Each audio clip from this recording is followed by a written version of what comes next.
नमस्कार श्रोते हो, रेडिओ जयंतच्या आनंदी कट्ट्यावर मी अनुराधा आपणा सर्वांचं मनपूर्वक स्वागत करते. श्रोते हो, एखादी गोष्ट आपल्या मनासारखी झाली नाही की त्यावेळी राग व्यक्त करणं, आदळआपट करणं, अद्वा बोलणं, आरडाओरड करणं हे खरं तर खूप सोपं असतं. पण अशा परिस्थितीतही जेव्हा समोरची व्यक्ती नियंत्रणाच्या बाहेर जाते त्यावेळी आपण शांत आणि सजग राहणं हे फार गरजेचं असतं, की जे फार अवघड असतं. हे जरी अवघड असलं तरी पण अशाही परिस्थितीत आपण शांत आणि सजग राहिलं तर आपल्या मानसिक आणि शारीरिक आरोग्यासाठी ते उत्तम असतं. मग अशा प्रतिकूल परिस्थितीत आपण स्वतःला कशा पद्धतीनं शांत ठेवू शकतो, तर त्याविषयीच्या काही छोट्या छोट्या टिप्स आजच्या आनंदी कट्ट्यावरून तुमच्याशी शेअर करते. जर आपण कधी अशा परिस्थितीत अडकलो जिथे आपल्या आजूबाजूला गोंधळ आहेत, लोक चिडलेत, रागा करतायत आणि आपल्याला तिथे शांत राहायचं. खरं तर अशा परिस्थितीत आपल्या स्वतःला सांभाळणं फार कठीण असतं, कारण आपल्याला पण राग येत असतो ना, वाईट वाटत असतं त्या परिस्थितीविषयी आणि आपण ती हाताळण्यासाठी काय करू शकतो याचा विचार आपलंही मन करत असतं. पण काळजी करू नका, कारण अशा परिस्थितीतही आपण आपलं मन शांत ठेवणं हे फार गरजेचं असतं आणि त्यासाठी आपल्याला दीर्घ श्वास घ्यायचा आहे. जेव्हा जेव्हा आपल्याला राग येईल किंवा एखादा तणाव जाणवेल तेव्हा थांबा, एक खोल श्वास घ्या. त्यामुळं आपल्याला मानसिक शांतता मिळते. परिस्थिती फारच तणावपूर्ण असेल तर थोड्या वेळासाठी त्या जागेपासून लांब जा किंवा दुसऱ्या रूममध्ये बसा.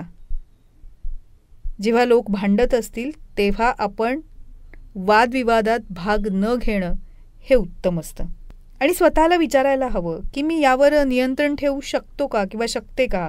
जेव्हा आपण स्वतःला हा प्रश्न विचारू ना तेव्हा आपल्याला जाणीव होईल की आपण समोरच्याचा नाही पण आपल्या भावनांवर नियंत्रण ठेवू शकतो. आणि मग पॉझिटिव्ह विचारांवर लक्ष केंद्रित करा, सकारात्मक गोष्टींचाच विचार करा. आपल्या भावना आपण ओळखायला हव्या की आपल्याला नेमकं कसं वाटतं यामुळं. राग, निराशा, भीती कुठलीही भावना मनात निर्माण झाली तर तिचा पहिल्यांदा आपण स्वीकार करायला हवा, ॲक्सेप्ट करायला हवं की हो मला राग आला आहे, पण तो राग कसा शांत करायचा, तर या मार्गाने आपण तो शांत करू शकतो. समोरच्या व्यक्तीला समजून घेणं हाही एक मार्ग आहेच आणि सगळ्यात महत्त्वाचं म्हणजे ध्यान करणं.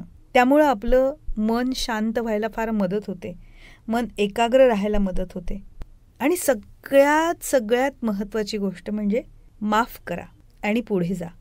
एखाद्या गोष्टीबद्दल, एखाद्या व्यक्तीबद्दल जर मनात तुम्ही राग ठेवला ना तर त्यामुळे त्रास आपल्या स्वतःलाच होतो. त्यामुळं त्या घटनेबद्दल, गोष्टीबद्दल त्या व्यक्तीला माफ करून टाकणं हेच उत्तम असतं. त्यामुळं आपण आपलं मन शांत करतो, आपण त्या घडलेल्या गोष्टीचा विचार करणं सोडून देतो माफ केल्यानंतर आणि मनापासून माफ करायला हवं.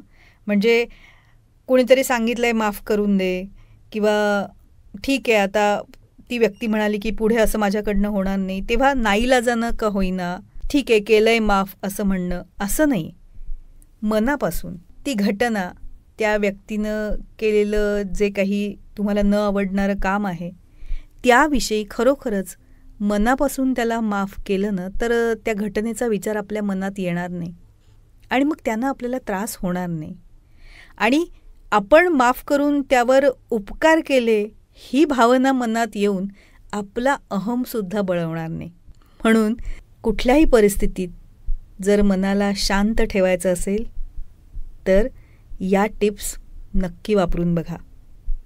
नक्कीच तुम्हालासुद्धा फरक जाणवेल आणि त्यामुळं मनाचं आणि शरीराचं आरोग्य हे उत्तम राखलं जाणार आहे आणि त्याचा फायदा आपल्याला होणार आहे. याचा विचार करून या टिप्स आपण नक्कीच फॉलो करायला हव्यात. काय पटतंय ना? तेव्हा श्रोते हो, हा होता आनंदी कट्ट्यावरचा आजचा सुंदर विचार. तुम्हाला तो कसा वाटला याविषयीची तुमची कमेंट बॉक्समध्ये नक्की लिहा आणि त्याचबरोबर रेडिओ जयंतचे दर्जेदार कार्यक्रम ऐकण्यासाठी रेडिओ जयंत लाईक करा, शेअर करा आणि सबस्क्राईब करा. रेडिओ जयंतचं सबस्क्रिप्शन फ्री आहे. आणि त्याचबरोबर नोटिफिकेशनसाठी बेल आयकॉनवर क्लिक करायला सुद्धा विसरू नका.